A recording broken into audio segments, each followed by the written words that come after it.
గురూపదేశం లేకుండా అస్సలు చేయకూడదు. రక్తాన్ని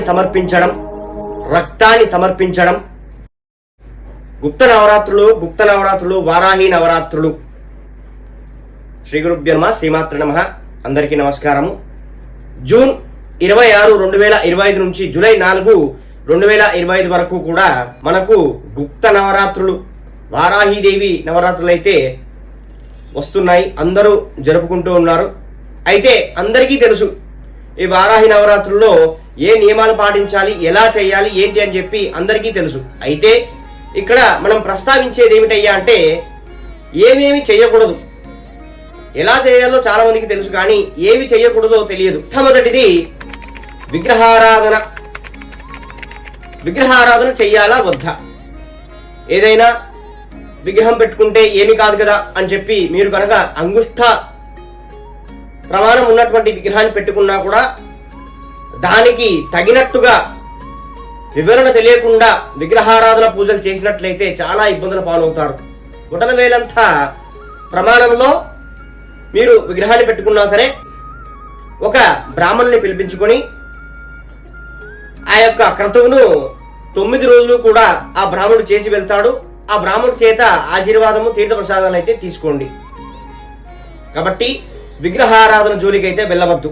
వరలక్ష్మి వ్రతాలకు పెట్టినట్టుగా ఈ స్క్రీన్ పైన చూపిస్తున్నట్టుగా ఇంతింత పెద్ద ప్రమాణాల విగ్రహాలు ఎప్పుడు కూడా పెట్టుకోకూడదు.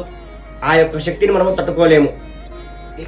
తాంత్రిక పూజా విధానము చాలా మందికి తెలియక ఈ యొక్క విగ్రహాన్ని పెట్టుకొని లేదా పటాన్ని పెట్టుకొని రక్త తర్పణం లేదా రక్తాన్ని సమర్పిస్తూ ఉంటారు. వారాహిదేవి కాబట్టి మనము ఉగ్రరూపము, శక్తి రూపం కాబట్టి మనం ఇవన్నీ చేయవచ్చు అని చెప్పి అనుకుంటారు. అది చాలా తప్పు.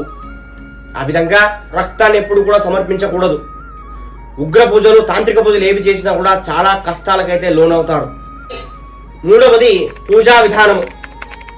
అందరికీ తెలిసినట్టుగానే విగ్రహాలు కాకుండా ఒక పీఠను ఏర్పాటు చేసుకుని చిన్న ప్రమాణంలో ఒక వారాహిదేవి యొక్క చిత్రపటం లేదా ఫోటో పెట్టుకొని పూజించుకోండి. సాయంకాలం వేళ అమ్మవారి యొక్క శక్తి బాగా ఉంటుంది. సూర్యాస్తమయం అయిన తర్వాత ఈ పూజను అయితే నిర్వహించుకోవాలి. వారాహిదేవి కవచాన్ని, వారాహిదేవి అష్టోత్తర శతనామాలను చదువుకుంటే సరిపోతుంది. బెల్లాన్ని కానీ, బెల్ల పానకాన్ని కానీ లేదా బెల్లం అన్నాన్ని కానీ నైవేద్యంగా పెట్టి ఒక దానిమ్మ పండును పెట్టండి, సరిపోతుంది. బీజాక్షర మంత్రం. నాలుగవది బీజాక్షర మంత్రం. గురూపదేశం లేకుండా ఎప్పుడు కూడా ఎవరు కూడా బీజాక్షరాలని జపించరాదు, పఠించరాదు. అలా గురూపదేశం లేకుండా జపించినా పఠించినా చాలా ఇబ్బందులు అవుతాయి. వంశమే నిర్వంశమయ్యేటువంటి స్థితికి అయితే వస్తారు. వారాహిదేవి నవరాత్రులు చేసేటువంటి వారు ఎవరు కూడా బీజాక్షర మంత్రాలను గురూపదేశం లేకుండా పఠించవద్దు దయచేసి. హోమం. మీరు ఇంట్లో కనుక దేవీ నవరాత్రులు, వారాహిదేవి నవరాత్రులు చేసినట్లయితే ఆ వారాహిదేవి యొక్క హోమం చేయాల్సిన అవసరం ఏమీ ఉండదు.